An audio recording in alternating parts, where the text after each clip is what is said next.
નમસ્કાર વિદ્યાર્થી મિત્રો, જો તમે એસીપીસી બીઈ અને બીટેક માટે ફોર્મ ભરતા હોય તો કેટલાક સર્ટિફિકેટની જરૂર છે અને આ સર્ટિફિકેટ વગર તમારું ફોર્મ માન્ય ગણાશે નહીં. જેવા કે તમારે એસસીબીસી કાસ્ટમાં આ ફોર્મ ભરવું છે તો એસસીબીસી સર્ટિફિકેટ અને એની સાથે સાથે એસસીબીસી કાસ્ટ સર્ટિફિકેટ માટે નોન ક્રિમી લેયર સર્ટિફિકેટ પણ તમારે કઢાવવાનું રહેશે. ઉપરાંત ઇન્કમ સર્ટિફિકેટ છે. જો એક્સ સર્વિસમેનમાં તમે જો ફોર્મ ભરતા હોય તો એના સર્ટિફિકેટની જરૂર પડશે. એસસી એસટી સર્ટિફિકેટ જોઈશે.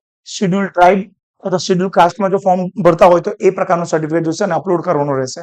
ઉપરાંત ખાસ ધ્યાન રાખજો, જ્યારે એસસીબીસી નું સર્ટિફિકેટ કઢાવતા હોય અથવા ભરતા હોય, અપલોડ કરતા હોય ત્યારે એક ચોક્કસ માન્ય ડેટ છે, એ માન્ય ડેટ થી પહેલાનું સર્ટિફિકેટ ચાલશે નહીં. એટલે કે તમારે નવું ડોક્યુમેન્ટ કઢાવીને અપલોડ કરશો તો વધારે બેટર રહેશે. Thank you so much.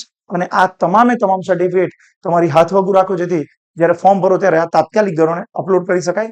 અને હજુ જો ના કઢાવે તો ઉતાવળ કરીને આ ફોર્મેટને પણ મામલતદાર કચેરીથી કઢાવી લો. Thank you.